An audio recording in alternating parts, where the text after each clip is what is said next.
Boring. This is the word that fans are using to describe the second season of House of the Dragon's 5th episode.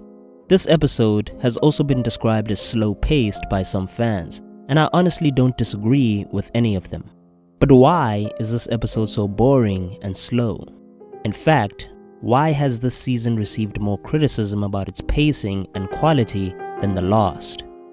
I think that when people say that the audience is being unfair about criticizing the show for being slow, that they themselves are being a little bit disingenuous. Most of the people who watch House of the Dragon are the same people who once watched Game of Thrones, and Game of Thrones was a series that was full of slow-paced seasons and dialogue-filled episodes. In fact, the first 4 seasons of Game of Thrones are considered to be the greatest in television history, and yet between them, they only have 2 battle scenes: the Battle of the Blackwater and the Battle for the Wall. To be fair, these seasons also had a lot of shocking moments in them, like the death of Ned Stark and the Red Wedding. However, for the most part, the episodes of the first 4 seasons of Game of Thrones were filled with dialogue, just 2 people talking in a room. In fact, some of these dialogue-filled scenes have become even more iconic than the battle scenes of certain seasons. For example, people praise the dialogue scenes between Cersei and Robert in Season 1. The scenes between Littlefinger and Varys are probably one of the most iconic of the entire series, and the riddle that Varys poses to Tyrion in Season 2 has gone viral on TikTok. Power resides where men believe it resides. It's a trick, a shadow on the wall. Therefore, I don't think it's fair to turn on the audience and accuse them of being ridiculous or only wanting battle scenes when they genuinely criticize House of the Dragon for its slower pacing and lack of quality. The real question is, why does House of the Dragon's second season lack good quality like the earlier seasons of Game of Thrones? In my opinion, I think that the answer to this question is the lack of conflict in this season compared to the last one. Season 2 of House of the Dragon, in my opinion, just seems to lack the tension that Season 1 of House of the Dragon had. But in order to explain why that is, I have to first explain what conflict is and why it is so important to a story.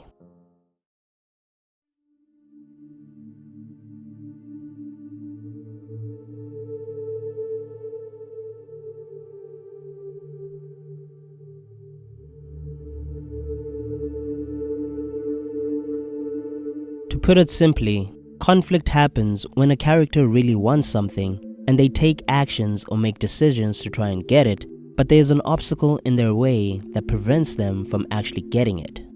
It's only when all 3 of these elements are met that there is conflict in a story. The character that is trying to achieve the goal is known as the protagonist of the story. It's important that the protagonist has a strong conviction towards their goal because it's their strong convictions that will lead them to take actions towards it. It's not enough for a character to say that they want something. They also have to act in order to get it. It's the character's actions that tell you what they really want, despite what they say out loud. However, a character's convictions are only proven when they are challenged, which is why it's so important to include an obstacle in the way of their goal. The obstacle is the antagonistic force, whether it be a person or a thing, that prevents the protagonist from achieving their goal. It's important that the antagonist also has a strong convictions towards their own goals, because if they don't, then the tension disappears. This is because if either the antagonist or the protagonist is stronger than the other, then the audience will be able to predict who will come out victorious. Therefore, the antagonist and the antagonist both need to be strong in their abilities or beliefs in order for the tension to be high when they inevitably clash in the story. When the characters clash or meet one another, that's when the conflict in the story will be created. Now, the reason why conflict is so important is because it furthers the story's plot and it helps to develop the characters in the narrative. Without conflict, the characters won't make any meaningful decisions, and they, therefore, won't grow or change throughout the story. Therefore, without conflict, there is no tension, and the story ends up feeling stagnant or boring. A trick that writers can use to see if there's any conflict in a scene or a story is the and, but, therefore formula. This so-called formula is a clever way to determine whether or not a story has conflict within it, and it goes like this. First, the audience needs to know emotionally and physically where the character is within the scene, and the character needs to be given a goal to pursue. But represents the obstacle that the character needs to overcome, the antagonistic force that challenges them, and the more resistant this force, the more conflict there'll be in the scene. The therefore represents a new element of the scene, the change that the character needs to make in order to overcome the obstacle and achieve their goal. Let me give you an example in order to explain this better, because House of the Dragon actually did this well in episode 2 of this season. In this episode, Aegon is clearly the main protagonist of the episode, since he is the one who drives the conflict of the story. Aegon is enraged that his son was killed in his sleep, and he wants to exact revenge on those that are responsible. Aegon wants this revenge to be direct and physical because he doesn't want to be perceived as weak. But Otto Hightower wants him to use a more indirect approach. Otto wants Jaehaerys' death to be used as a propaganda tool to tarnish Rhaenyra's political reputation, parading Jaehaerys' body through the streets and sending letters throughout the realm. However, this is unsatisfactory for Aegon. Therefore, he fires Otto as Hand of the King and he appoints Sir Criston Cole since he did something more direct. The death of Aegon's son, Jaehaerys, gave him a strong motivation to act, and his actions created conflict for the entire episode. With every scene, Aegon was either making decisions or taking actions that created conflict, developing his character and also driving the story forward. That's why this episode is so good in my opinion, despite the qualms that I might have with the changes that were made from the book. Aegon is not even the only character that had agency and who created conflict during that episode. Even Sir Criston Cole was being active. In the beginning, we see that Sir Criston is feeling very guilty for not being able to protect Jaehaerys on the night that he died, since he was too busy banging Alicent on that night instead of standing by at his post. Sir Criston feels very guilty about this shameful act, and he wants a way to absolve himself. But he can't talk to anyone about what he did, even though the guilt is eating away at him inside. Therefore, he chooses to externalize his guilt, shifting it onto Sir Arik and convincing him that the only way for him to absolve himself is by going to Dragonstone, disguising himself as his brother, and killing Rhaenyra when he gets the chance. This conflict is more internal for Sir Criston Cole, but in a particular scene, you can see how it becomes external. Sir Criston blames Sir Arik for not protecting Jaehaerys on that night, and he tries to persuade him to go to Dragonstone to kill Rhaenyra. You will go to Dragonstone and strike down Rhaenyra in her own halls. But Sir Arik thinks that the plan is mad and actually casts doubts about following his orders. We are sworn to serve forthrightly, not to traffic in deception. For a while, he resists Sir Criston and doesn't want to follow this order. Therefore, Sir Criston tells him that he must disguise himself as his brother and that if he succeeds, he'll be seen as a hero to Aegon's cause, rewarded greatly and covered in glory. Only then does Sir Arik decide to go. There is conflict in the scene because Sir Criston clearly has a goal and he takes actions to achieve it. He wants Sir Arik to kill Rhaenyra, but Sir Arik is hesitant to actually go and pushes back against him. He is the obstacle hindering Sir Criston from the objective that he wishes to obtain. The more resistance there is, the more tension and conflict there'll be. However, Sir Criston Cole does eventually persuade Sir Arik to go and kill Rhaenyra, and so this scene actually ends with Sir Criston having had achieved his goal. There's definitely some conflict in the scene alone, but you can see how it leads to actions in the next scenes of the episode. It is the conflict that drives the story forward and develops the characters, because by the end, Sir Criston is rewarded for taking action by sending Sir Arik. Episode 2 is one of my favorite episodes because it is so full of conflict and tension. The characters here are more active and they drive the story forward. This is something that doesn't happen in episode 5 of House of the Dragon. Who drives the conflict for episode 5? Literally no one makes any decisions or takes any actions that lead to anything happening for the entire episode. The only exception that I'll make is Jacaerys Velaryon, because he had a goal of securing an alliance with the twins, and that scene actually had some genuine tension, conflict, and resolve. But other than that scene, there was really nothing else going on during this episode. Rhaenyra did nothing. Alicent did nothing. Nobody took any actions, and there was no conflict for the whole episode.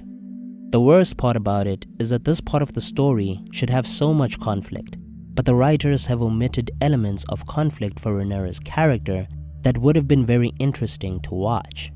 In the book, Rhaenys doesn't volunteer to go to Rook's Rest on her own. It's actually Rhaenyra who commands her to meet Ser Criston's army in the field. In Fire and Blood, Rhaenyra has a more active role in the story. Her goal is to take King's Landing, but she has no standing army in the mainland that can hope to meet that of the Greens. By this point of the story, the Greens have the Lannisters, Hightowers, and the Baratheons' army on their side, and Rhaenyra, though she has secured allies in the north and the Vale, doesn't have an assembled army yet to take the city by storm. She also hasn't named a hand, so all decisions are made by her, with the advice of a small group of counselors. However, Rhaenyra does act. She sends Daemon to make alliances with the Lords of the Riverlands, and she sends Rhaenys to meet Ser Criston's army when he threatens to pillage the lands of her allies in the Crownlands. But she also forbids her sons, the only other dragon riders on her team, from going with her, even though they really want to go. Rhaenyra has a clear goal and she takes actions to try and achieve it, but her lack of experience comes back to bite her in the butt. There's war in the Riverlands, so Daemon struggles to assemble an army to assault King's Landing. It takes him longer than he thought. And Rhaenys, going to Rook's Rest to meet Ser Criston's army, turns out to be a trap that gets her killed.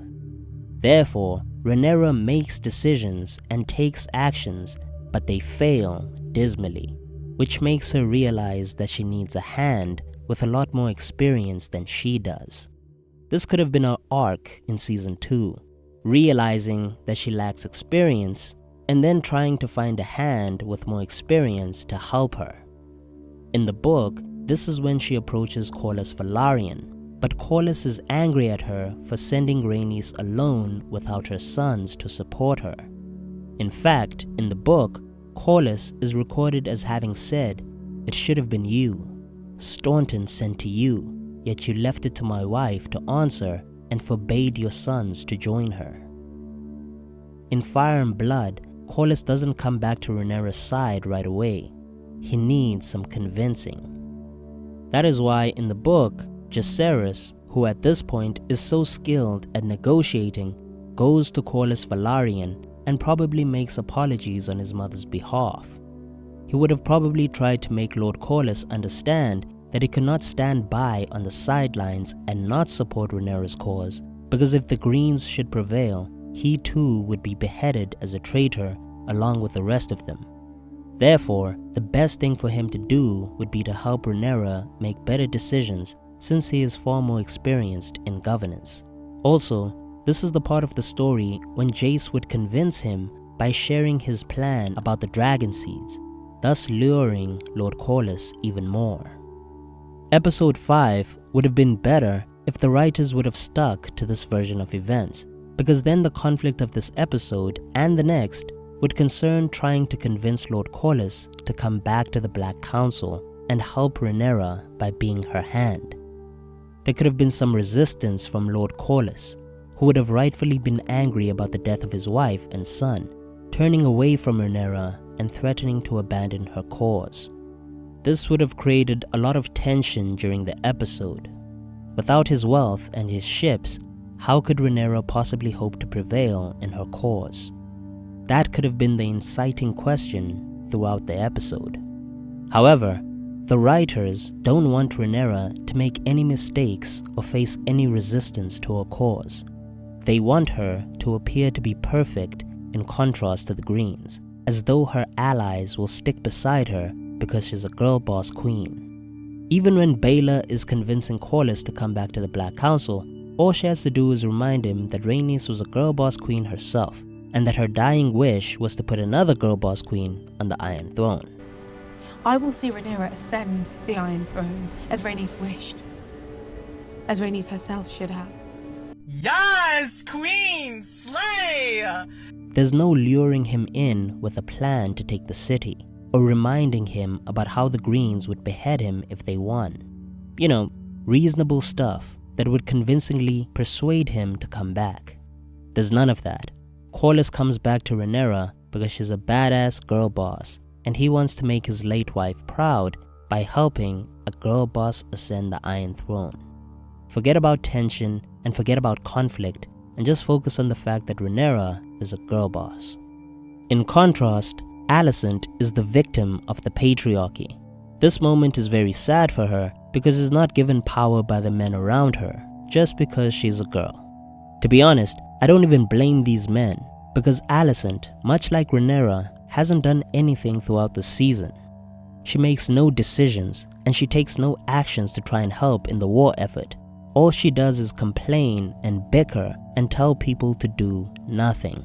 Do simply what is needed of you. Nothing. Why would these men want to be led by her right now? This episode doesn't have a character that takes meaningful action to create conflict, so nothing exciting really happens during this episode. Instead, it just feels like this episode was filler to plant seeds for events that will happen in the next episode or in future episodes. Otherwise, nothing really meaningful happened here. One thing that bothered me about this episode is how the small folk kind of forgot about how Rhaenys killed their loved ones during Aegon's coronation. Even though we're led to believe that it only happened a couple of weeks ago, it seems like the people of King's Landing magically forgot that Rhaenys and Meleys murdered their friends and family members. Instead, some of them seem to mourn the death of her dragon, and others see it as an omen of bad luck and death. I think that it would have been more interesting if the small folk were at least divided by this, some seeing it as a bad omen, while others were happy that their king actually avenged the deaths of their loved ones. This actually could have created some conflict amongst the small folk, with some people seeing the death of the dragon as a good thing, while others see it as a bad omen and a sign of disaster to come. Perhaps that would have been a better dynamic to explore instead of just having the small folk behave like a hive mind. These are just some of the decisions that, in my opinion, could have made the story better and the episode more engaging. Alas, I'm not a writer for House of the Dragon. I am only a maester. For many people, this was the worst episode of the season. Many have criticized it as being slow and boring, and I actually totally agree with this criticism. I think that the writers made choices that really robbed some of the characters from their agency in this episode, and that the choices that were made resulted in no conflict or tension for the story overall. As a result, I think that there was little development in terms of the characters in the story, and that some scenes in this episode were sometimes even unnecessary. For example, the scene of Daemon having sex with his own mother. There was absolutely no reason to include that scene into the narrative, and the showrunners only did it for shock value and nothing else. There could have been better ways to show Daemon's desire to have been a firstborn son. We didn't need to see him go down on his own mother to get that. Last week, I had said that I was really enjoying this subplot, but now I just honestly want it to end. But what about you?